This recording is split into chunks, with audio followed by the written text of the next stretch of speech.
please welcome the Senior Advisor for the U.S. Agency for Global Media, Kari Lake.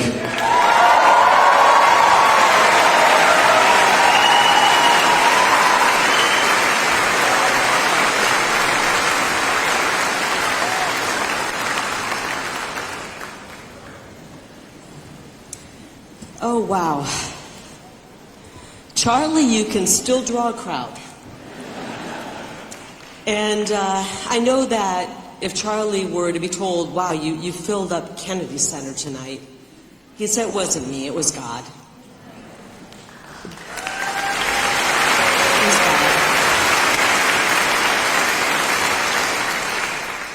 God. Boy, I miss Charlie.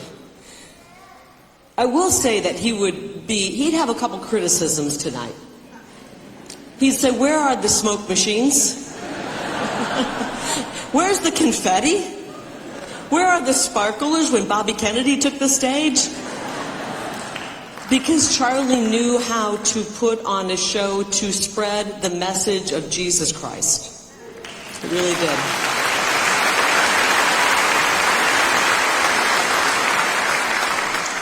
You know what? There's in the book of Genesis, there's a Bible quote that says, in so many words, it's actually a little easier to understand if I put it in modern language.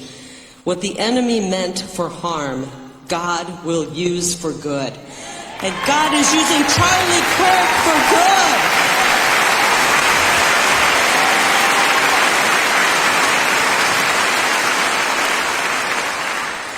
I'm heartbroken about Charlie's loss.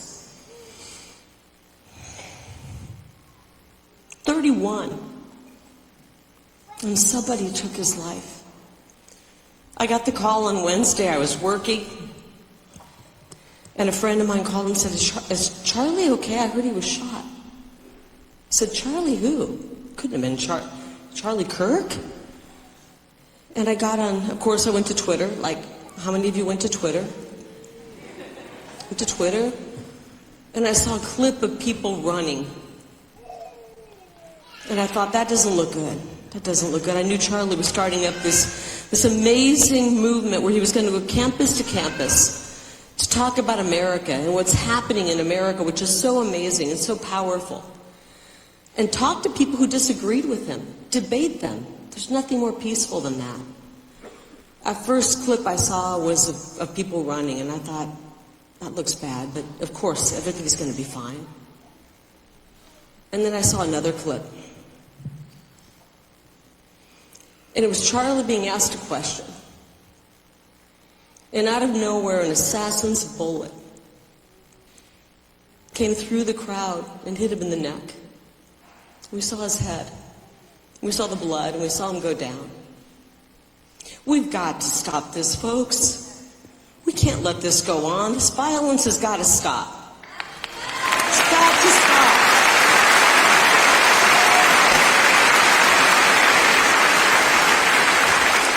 And I'm not going to say our side is perfect, but damn it, this is coming from the other side.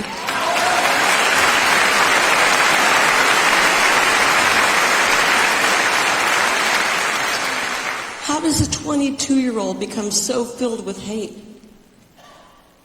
5 years earlier, I was told he was a Trump supporter. And we sent our kids off to college and they brainwashed him. I am making a plea to mothers out there. Do not send your children into these indoctrination camps. Don't do it. Do not do it.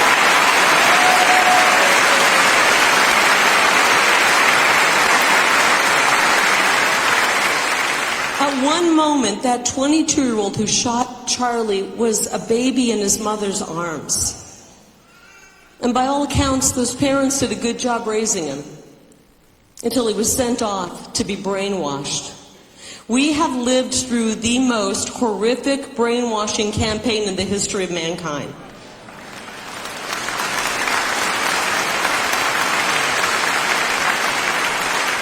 And the very fact that we're all here means we have somehow survived it. We've survived it. But too many youngsters are not surviving it. And we got to stand up.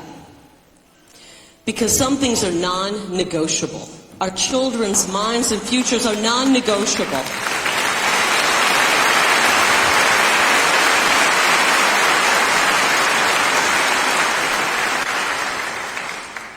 Charlie Kirk came to my house several years ago with Erica. They had just gotten married. I remember asking him about their beautiful wedding rings that were they were made specifically for them, matching rings. Although I will say Erica had a beautiful cascade of diamonds around hers. Charlie, good job. You did a good job with that. And they hadn't had children yet, and my children joined us at the table, and it happened to be the day I invited them to dinner. It happened to be, by the grace of God, the day that President Trump gave me my first endorsement from President Donald J. Trump, which is pretty special.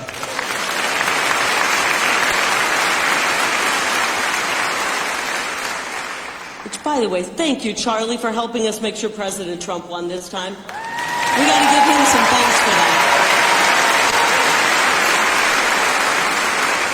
Charlie's 25 years younger than me. I'm not going to have you do the math. Please do not do the math. If I catch one of you with a calculator on your phone right now, I'm going to have the security guards take your phone. 25 years younger than me, and I was so excited through dinner, I kept saying, I got the endorsement, Charlie. And he finally said, stop. Enough celebrating. Let's make the next plan.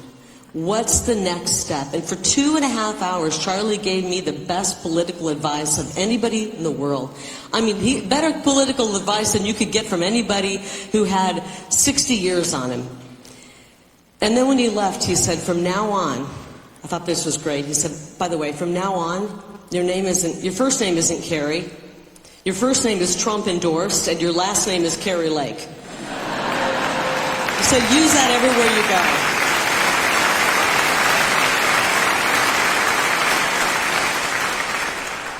I know we don't have a lot of time. There's so many good speakers tonight. This is a battle between good and evil.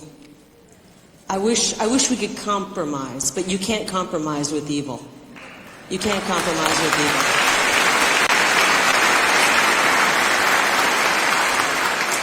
Charlie didn't go to college. My daughter didn't go to college, and said she went and worked for Charlie Kirk. And she quit about a year ago, and Charlie said, I heard Ruby quit. And I said, well, she's taking your advice. She wants to get married and start a family. And he said, well, that's a pretty good reason to quit. So I miss Charlie already. I know all of you do. I know that you're comforting your children. You might be comforting one another. But I just ask us all to step up and be strong. Charlie had a shirt when he was taken from us. Do you remember what that said? Freedom. We can't have freedom without faith. And I believe that Charlie will live an even bigger life after Wednesday than he would have before Wednesday. And I hate to say that because I miss him. But God is using him in such powerful ways. Charlie is not dead. He's got everlasting life. He's got everlasting life.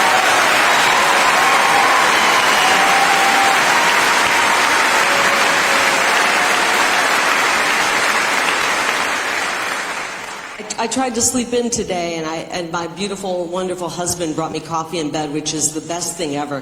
Find a good spouse, please, everybody. If you're not married, find one that loves and supports you. And I was reading I got on Twitter, and I happened to, one of the first things I saw was from Tyler Boyer, who we love in Arizona. He is Charlie's right-hand man at Turning Point Action.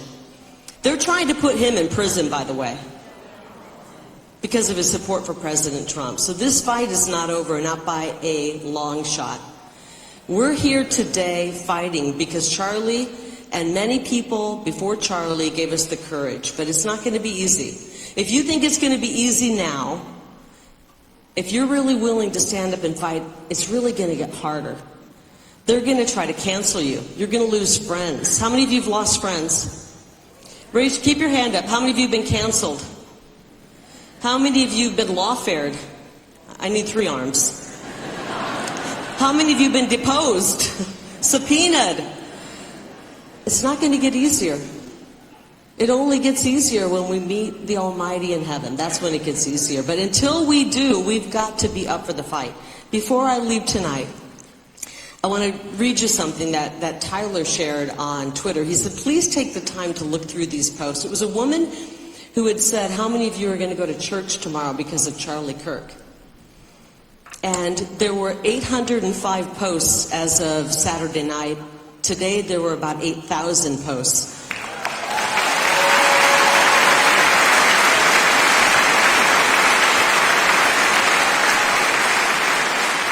Charlie's going to be remembered for politics, but he's going to be remembered most for bringing people to God. Let me just read a couple of these because they moved me to tears today. I'm going to church because that's exactly where Charlie would want us to be, said one post. One post said, my husband and I are going to try diving into this journey with our children for the first time ever since Wednesday when Charlie died. Another person said, I just bought a Bible. I haven't been to church in 10 years. My body hurts, my brain hurts, I need rest, and I only know one way to find it. Another person said, I bought my first Bible on Friday. First Bible I've ever owned, and I'm finally seeing the light of it.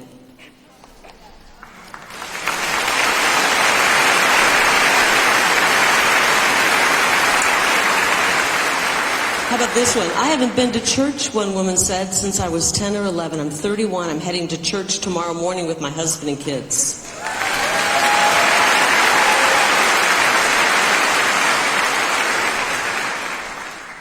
And I got to find the one I love the most because it was the first Bible verse I reread when I was 50. I can't find it, but I'll tell you what it was. Somebody said, I bought a Bible. I just read the book of James, which, by the way, I highly recommend. It tells you how to be a good Christian. And I'm going to church tomorrow. Charlie, we miss you. We love you. We're going to protect and stand around Erica. She's got an army of mama bears and papa bears and cubs around her. We're stepping forward and we're going to save this republic. You got us going. You gave us a voice. You gave us the strength. And we're going to carry on so that we can find the freedom that you have. We love you, Charlie. We miss you. God bless you all.